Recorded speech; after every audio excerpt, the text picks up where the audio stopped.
A few years ago, at the end of a semester in YU, I was headed home for vacation. I was ready for a break.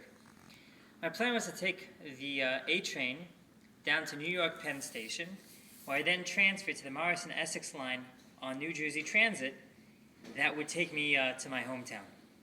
I made it to the subway on time, and I was headed downtown with plenty of time to catch my subway. All of a sudden, the subway comes to a grinding halt in a tunnel between two stations. The conductor announced that the train was being held due to train traffic up ahead, and that he hoped we'd be moving shortly.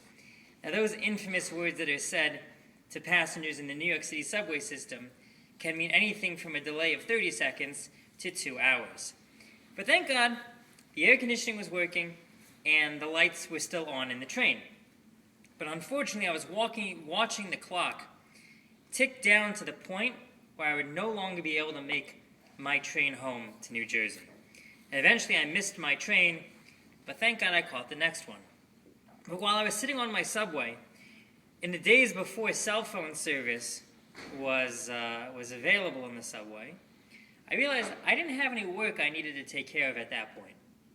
My semester was over, the grades were in, and I had nothing pressing that was demanding my attention. So I began to review my semester, and I reflected on what had occurred. I asked myself, did I spend enough time focusing on my mental and physical health?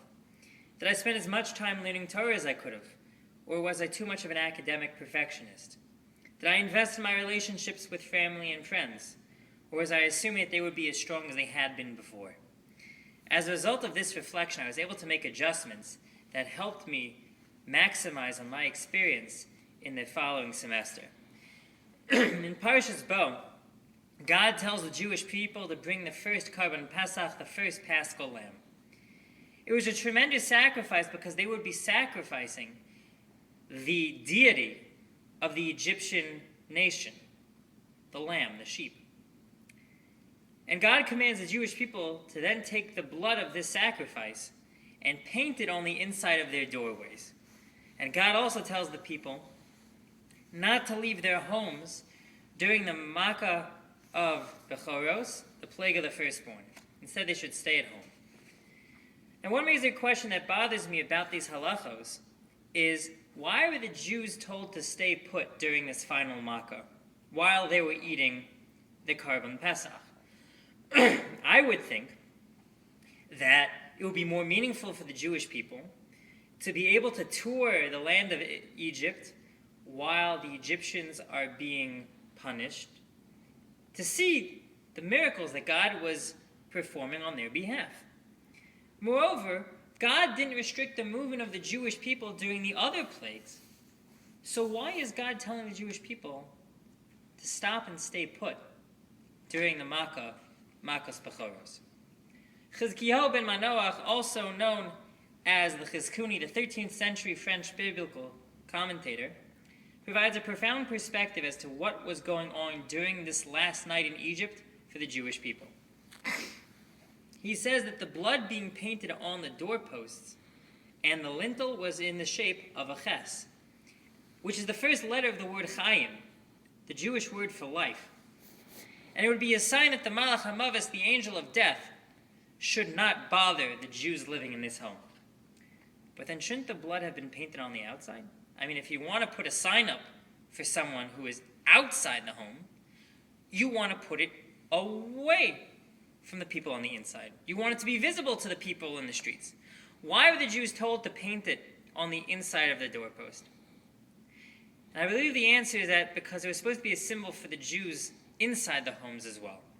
So the Jews were told to stay put, eat the Karban Pesach, ready to hit the road. They were supposed to be fully dressed with their walking sticks in hand and their camel seats ready to go to be put on the camels that would take them out of Egypt so they could put their kids in it. They weren't supposed to move until God gave them the signal.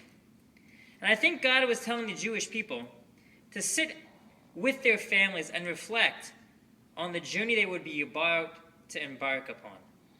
A journey that would take them from being slaves to being free people, from the land of their slavery, Egypt, to the land of their freedom, the land where they would have national sovereignty, the Holy Land of Israel, where they would also build a relationship with God. God wanted to ensure the Jewish people would not be distracted by the sights and sounds that they'd be seeing and that they might be hearing that last night in Egypt. They were supposed to stay together and to reflect where they had come from and where would they be going. And they would go through this ches that they had painted into their new chayim, into their new life. Were they to leave their homes during the plague of the firstborn, during Makas Bechoros, they would have missed out this opportunity, because they would not have reflected upon what they were about to do, upon what they were about to undergo. You know, right now many people are spending a lot more time at home with their families than they might want to, due to COVID restricting many activities outside of the homes. Now, this may or may not sound like a good thing to have all these families spending time together, but I think we can look at it as a tremendous opportunity. We can reflect on where we are religiously. We can recalibrate our religious trajectory to ensure that we are taking advantage of the time period between now and where we are going once, God willing, the vaccines have made it throughout the population. When we go back into regular life, we now have a tremendous opportunity to look at where we've come from. How have we been living until now? How have we been making as much time to pray, to daven as we could have? Are we taking more time or are we taking less time? Are we spending more time going to prayer services to our local minyan because we don't have anything else to do? Or are we spending time at home? Are we spending less time praying in a group now?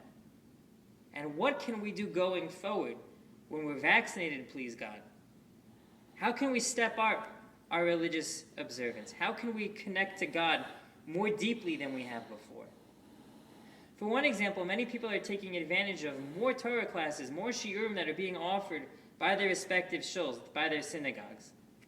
Much more is being broadcast over Zoom into one's home than had been available previously. Once this stops, are we just going to say it was nice while it lasted, and we're just not going to make more time to learn? Or are we going to say no? We've learned more than we ever have during COVID. Let's learn even more going forward. Let's take advantage of the classes. Let's ask for more classes. But it's not only about our Judaic learning. Are we spending time in emotionally healthy ways? Are we spending time trying to fill our life with busyness, going to this store, going to this event, and now that we don't have it, we're involved with more wholesome activities? Or are we decompensating now that we're in COVID and spending more time watching movies and whatnot? We now have a tremendous opportunity to think about what we're doing as individuals and what we are doing as families. And let's make the necessary changes now so that we can take advantage of the next few months, God willing, as our COVID restrictions end and we can go back to normal life. To make sure that we're ready for Pesach and we can enter the spiritual time of redemption, the spiritual time of Geula. Have a great week.